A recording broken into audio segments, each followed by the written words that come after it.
అవకాశం చాలా తక్కువగా ఉంది. సో బెజవాడంతా ఒక జల ప్రళయం ప్రస్తుతం మనకు కనిపిస్తోంది. ఇక ప్రకాశం బ్యారేజ్ దగ్గర కృష్ణానది కరకట్టకు అటుపక్క ఇటుపక్క ఇష్టం వచ్చినట్టు కృష్ణానదిని ఆక్రమించి కట్టేశారు. ఆ పక్కంతానేమో గెస్ట్ హౌస్లు కట్టేశారు, ఈ పక్కంతా అపార్ట్మెంట్లు ఇల్లు కట్టేశారు. అలా అలా అలా పెంచుకుంటూ కృష్ణానదిలోకి వచ్చారు. ఇవన్నీ మునిగిపోయాయి. ఇప్పుడు ఒక్కసారి ప్రకాశం బ్యారేజీ కరకట్ట అంటే తాడేపల్లి వైపు ఉన్న కరకట్ట మీదకి వెళ్తే అక్కడ మంతెన సత్యనారాయణ రాజు గారు అనే పెద్ద ఆయన అతిపెద్ద ఆశ్రమం కట్టాడు చాలా ఏళ్ల క్రితం. లిటరల్గా అందులో వ్యాపారం చేస్తున్నాడు, కొన్ని కోట్ల రూపాయల వ్యాపారం చేస్తున్నాడు. కృష్ణానదిని ఆక్రమించి చట్టాలు ఉల్లంఘించి అధికారుల అండదండలతో చెలరేగిపోయి అతిపెద్ద ఆశ్రమాన్ని కట్టి అందులో అతిపెద్ద వ్యాపారం చేస్తూ ఉన్నాడు. ఆ వ్యాపారం చేస్తున్న మంతెన సత్యనారాయణ ఆశ్రమం అంతా ఇప్పుడు పూర్తిగా నీట మునిగిపోయింది.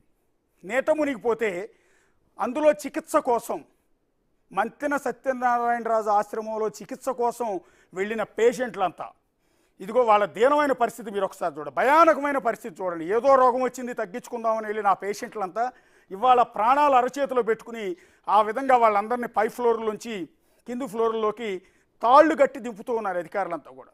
కనీసం ఇంత పెద్ద వరద వచ్చింది, ముందస్తుగా అప్రమత్తం కావద్దా? మంతెన సత్యనారాయణరాజు అనే ఆయన అందులోనే ఉంటాడు, అదే ఆశ్రమంలో ఉంటాడు. వాళ్ళందరినీ అలర్ట్ చేసి ఇమ్మీడియట్గా సురక్షిత ప్రాంతానికి తరలించాలి కదా. కృష్ణానదికి ఈ స్థాయిలో వరద వస్తుందని 3 రోజుల నుంచి అధికారులు హెచ్చరిస్తున్నారు కదా. అయినా కూడా ఎక్కడ తన పాపాలు బయటపడతాయో, ఎక్కడ తన ఆక్రమణలు ప్రజలకు తెలుస్తాయన్న ఉద్దేశంతో బహుశా అధికారులకు సహకరించలేదు, వాళ్ళందరినీ తరలించే ప్రయత్నం చేయలేదు. ఇప్పుడు ఆ జనాల ప్రాణాల మీదకి వస్తే దాదాపు 4 అంతస్తులు 5 అంతస్తులు ఉంటుంది ఆ మంతెన సత్యనారాయణ ఆశ్రమం. అది కృష్ణానది నీళ్ళలోనే ఉంటుంది ఒక విధంగా చెప్పాలి అంటే. కృష్ణానదికి వరద తక్కువ ఉన్నప్పుడు ఆశ్రమం కనపడుతుంది, వరద ఎక్కువ వచ్చినప్పుడు ఆశ్రమం మొత్తం మునిగిపోతుంది. అలాంటి ఆశ్రమంలో ఆ పెంకుల మీద నుంచి అధికారులు దగ్గరుండి వాళ్ళందరినీ తాళ్ళు కట్టి ఈ రకంగా ముసలాళ్ళని ముతకాళ్ళందరినీ కూడా, ఎందుకంటే అక్కడ పేషెంట్లకు వయసులో ఉన్న వాళ్ళు పెద్దగా అవసరం లేదు మంతెన సత్యనారాయణ ఆశ్రమంలోకి. అందరూ కూడా వయసు మళ్ళిన వాళ్ళకి ఎక్కువ అవసరం ఉంటుంది. అనేక రకాల హెల్త్ ప్రాబ్లమ్స్ వాళ్ళందరూ అక్కడికి వెళ్ళారు. పాపం ఆ వయసులో వాళ్ళకి ఎంత కష్టం వచ్చిందో చూడండి. వాళ్ళందరినీ పైనుంచి కిందకి తాళతో ఏ రకంగా దింపుతున్నారు చూడండి. అక్కడ ఒకసారి మా కొలీగ్ సాయి శంకర్ ఉన్నాడు మంతెన సత్యనారాయణ రాజు దగ్గర. సాయి, ఎలా ఉంది అక్కడ సిచ్యువేషన్ అంతా కూడా? మొత్తం వాళ్ళందరినీ దింపేశారా, ఇంకా దింపుతున్నారా?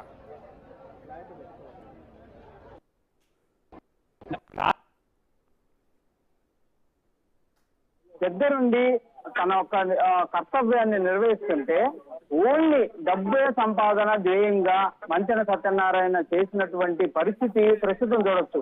ఒక్కొక్కళ్ళు ఇక్కడికి వచ్చిన పేషెంట్ల పరిస్థితి ఏ విధంగా ఉందంటే చూడవచ్చు. మనం విజువల్స్ లో ఒక లేడీ కొంత ఏజ్డ్ పర్సన్ తను ఒక పీక్ లాగా అంటే డైరెక్ట్ గా దిగలేని సిచ్యువేషన్, మొత్తం మునిగిపోయినటువంటి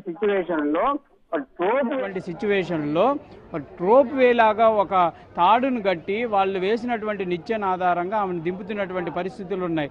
వాళ్ళు అసలు బయటపడితే బాబు చూడొచ్చు.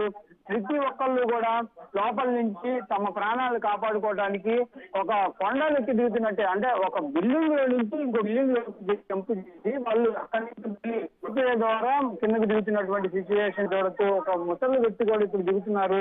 ఆయన ఒక బిల్డింగ్ నుంచి ఇంకో బిల్డింగ్ లోకి మారాలి, అక్కడి నుంచి మళ్ళీ కింద దిగాలి. ఎందుకంటే వచ్చేటటువంటి వే మొత్తం కూడా అంటే మామూలుగా సాధారణంగా వెళ్ళేటటువంటి వే అంతా కూడా ఈ కృష్ణానది వరద ఉధృతి వల్ల మునిగిపోయినటువంటి పరిస్థితులు ఉన్నాయి. గత 2 రోజులుగా కూడా 11 లక్షల క్యూసెక్కులకి వరద ఉధృతి పెరిగేటటువంటి అవకాశాలు ఉన్నాయనే విధంగా కూడా అధికారులు చెప్తున్నారు, టీవీ ఛానల్ చెప్తున్నాయి. బిగ్ టీవీ కూడా అనేక సార్లు ప్రయత్నం చేసింది. ప్రజలందరూ కూడా అప్రమత్తంగా ఉండాలి, లోతట్టు ప్రాంతాలంతా మునిగేటటువంటి ప్రయత్నం ఉంది కాబట్టి ప్రతి ఒక్కళ్ళు అక్కడి నుంచి సేఫ్ ప్లేసులకు వెళ్ళాలనే విధంగా కూడా పదే చెప్పినటువంటి ప్రయత్నంలో కూడా ఇది క్లియర్ గా అర్థమవుతుంది. ఎంత నిర్లక్ష్యం అంటే మనుషుల ప్రాణాలు కలగటం. అది కూడా వీళ్ళు లక్షల రూపాయలు పెట్టి ఇక్కడ ట్రీట్మెంట్ చేయించుకోవడానికి వస్తే కనీసం వాళ్ళని అప్రమత్తం చేసినటువంటి పరిస్థితి లేదు. వరద ఉధృతుంది, కనీసం మీరు ఇక్కడ నుంచి వెళ్ళిపోవాలనే విధంగా కూడా వాళ్ళకి చెప్పిన పరిస్థితులు లేవు. ఇప్పుడు మాత్రం పీట్స్ చేస్తూ వాళ్ళని కింద దింపుతున్నటువంటి పరిస్థితి అయితే క్లియర్ గా ఈ మంతెన సత్యనారాయణ ఆశ్రమం దగ్గర కనిపిస్తుంది. అధికారులు కూడా ఉన్నారు రోడ్డు అంతా కూడా, ఎందుకంటే ఇదంతా కూడా సెక్రటేరియట్కి వెళ్ళే దారి, రోడ్డు పొడవును కూడా పోలీసులు డైలీ ఉంటారు. వాళ్ళు కూడా కనీసం అసలు ఇక్కడ ఏం జరుగుతుంది, కొత్త వాళ్ళు వస్తున్నారు, ఈ నిన్న కూడా జాయిన్ అయ్యామనే విధంగా కూడా కొంతమంది చెప్తున్నారు. స్థానికులైతే నిన్న నిన్నటి నుంచే మేము చెప్తున్నాము, మొత్తం కరకట్ట అనేది చాలా ఉధృతంగా ఉంది అనే విధంగా చెప్పినా కూడా ఆశ్రమంలో ఉన్నటువంటి ఎవరు పట్టించుకున్నటువంటి పరిస్థితి లేదనే విధంగా చెప్తున్నారు. ప్రస్తుతం మనం చూడొచ్చు సిచ్యువేషన్ చాలా వరస్ట్ గా ఇక్కడ ఉన్నటువంటి పరిస్థితులు ఉన్నాయి.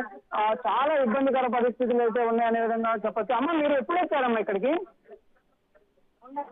మామూలుగా ఎప్పుడు వచ్చారండి? మీరు కాదమ్మా, వాళ్ళు ఇంత పీస్ఫుల్ చేసి మనం దింపించాం కదా.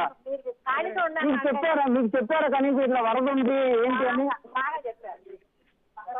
వాళ్ళు ఆశ్రమం వాళ్ళు అయినా మీరే ఉన్నారా? వరద ఇట్లా ఉంది ప్రవాహం అన్నా కూడా ప్రధానంగా కొంతమంది మాట్లాడేటటువంటి ప్రయత్నం చేస్తున్నాం. అంటే మీరు ఎప్పుడు వచ్చారు సార్ ఇక్కడికి? ప్రధానంగా వాళ్ళు కొంత సేఫ్ ఫీల్ అవుతున్నటువంటి పరిస్థితులు ఉన్నాయి.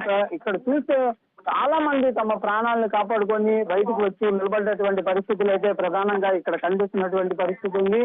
ఒక్కొక్కళ్ళు తమ పైనుంచి ఒక రోప్ లాగా వేసుకొని వచ్చి బయటకు వచ్చి ఇటువైపు కొంతమందినేమో బోటు ద్వారా తరలిస్తున్నారు. బోటు వేసి లోపలికి వెళ్లి వాళ్ళని బోటు ద్వారా తీసుకొస్తున్నటువంటి పరిస్థితులు ఉన్నాయి. ఒకవైపు కరకట్టేమో ఎప్పుడు వేసనం ఎట్లా ఉందనేది తెలియనటువంటి పరిస్థితుల్లో ఇంకా వందలాది మంది మనం అపార్ట్మెంట్ లో చూడొచ్చు, వందలాది మంది ఇంకా వెయిట్ చేస్తున్నటువంటి పరిస్థితులు ఉన్నాయి. బయటికి రావడానికి తమ ఒక్క వంతు ఎప్పుడు వస్తుంది, ఎప్పుడు దిగాలనే విధంగా కూడా వాళ్ళందరూ కూడా ప్రయత్నం అయితే చేస్తున్నటువంటి పరిస్థితులు ఉన్నాయి.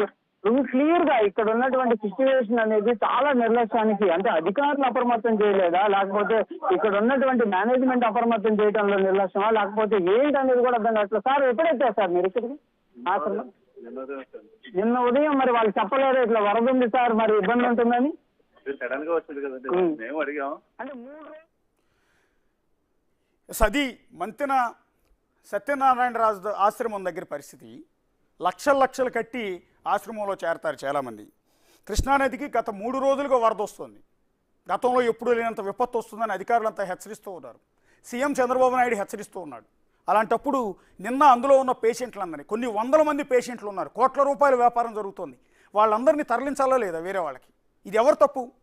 మంతెన సత్యనారాయణరాజు వీళ్ళందరికీ ఏమని క్షమాపణ చెప్తాడు, ఏమని సమాధానం చెప్తాడు?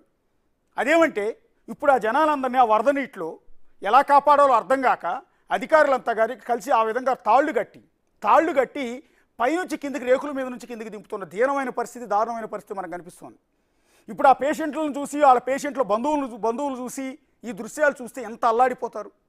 సో ఈ రకమైన దారుణమైన పరిస్థితి ఎందుకు వచ్చిందంటే కేవలం మంతెన సత్యనారాయణరాజు నిర్లక్ష్యం. అక్కడ వాళ్ళందరినీ తరలించకపోవటం వల్ల వచ్చిన ఆయన చేసిన పాపం. ఇవాళ ఉదయం మళ్ళీ మీడియా వాళ్ళు పోయి వాళ్ళందరినీ కిందకి తరలిస్తున్న దృశ్యాలు షూట్ చేస్తూ ఉంటే తన సెక్యూరిటీని పంపించి మీడియా వాళ్ళందరి మీద దాడి చేస్తున్నారు. దీన్ని కవర్ చేయొద్దు, మా పాపాలేవి బయటకు చూపించొద్దు, మా వ్యాపారాన్ని బయటకు చూపించొద్దు, మా ఇష్టం జనాల ప్రాణాలతో మేము ఇట్లాగే ఆడుకుంటాం, తాళ్ళు గట్టి దింపుకుంటాం, బోట్లు పట్టి లాక్కుంటాం, ఈడ్చుకుంటాం, మీకెందుకు? ఒకవేళ కొట్టుకుపోయినా మీకెందుకు?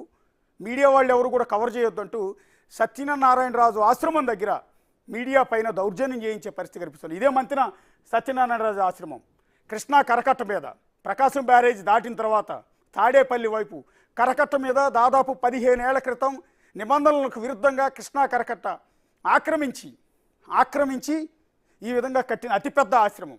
గతంలో దీన్ని కూల్చేయాలని ఆదేశాలు ఇచ్చారు. 2014-19 మధ్యలో తెలుగుదేశం పార్టీ అధికారంలో ఉన్న సందర్భంలో ఇదే మంతెన సత్యనారాయణరాజు ఆశ్రమం నిబంధనలు ఉల్లంఘించి కట్టారు. ఇది నిబంధనలకు విరుద్ధంగా కృష్ణానది మధ్యలో కట్టారు. సో దీనివల్ల ఎప్పటికైనా ప్రమాదం ఉంటుంది. ఇలాంటి వరదలు వచ్చినప్పుడు ఇంకా ఇబ్బందులు ఉంటాయి, అందులో ఉన్న ప్రాణాలకు ఇబ్బంది కలుగుతున్న ఉద్దేశంతో దీనికి నోటీసులు ఇస్తే తనకున్న పలుకుబడితో, అర్ధబలంతో, అంగబలంతో దాన్ని ఆపిచ్చేశాడు మంతెన సత్యనారాయణరాజు గారు. అదేమంటే ఉదయాన్నే టీవీలో కనపడే నీతులు చెప్తూ ఉంటారు, ప్రవచనాలు చెప్తూ ఉంటాడు. మరి ఇప్పుడు దీనికి ఎవరు మూల్యం చెల్లిస్తాడు? ఈ విధంగా రోపులు కట్టి, తాళ్ళు కట్టి కిందకి దింపుకోవాల్సిన దారుణమైన పరిస్థితి ఎందుకు వచ్చింది అంటే సమాధానం చెప్పరు, అంతా మా ఇష్టం అంటారు. సరే, ఇక మంతెన సత్యనారాయణ దగ్గర ఆ 100 మందిని అదే రకంగా దింపుతూ ఉన్నారు.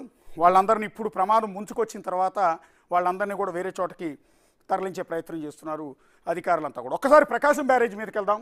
ఇందాకే చెప్పుకున్నాం, 100 ఏళ్లకు పైగా హిస్టరీ ఉన్న ప్రకాశం బ్యారేజ్ ఇప్పటి వరకు కొన్ని లక్షల మంది ప్రజలకు, లక్షల ఎకరాలకు సాగునీటిని, కోట్ల మంది ప్రజలకు తాగునీటిని అందించిన ప్రకాశం బ్యారేజీ ప్రమాదకరమైన పరిస్థితుల్లో ఉంది. ఎందుకు అంటే వస్తున్న జల ప్రళయం 10 లక్షల క్యూసెక్కులు పైగా, చరిత్రలో ఎప్పుడూ లేనంతగా 10 లక్షల క్యూసెక్కులకు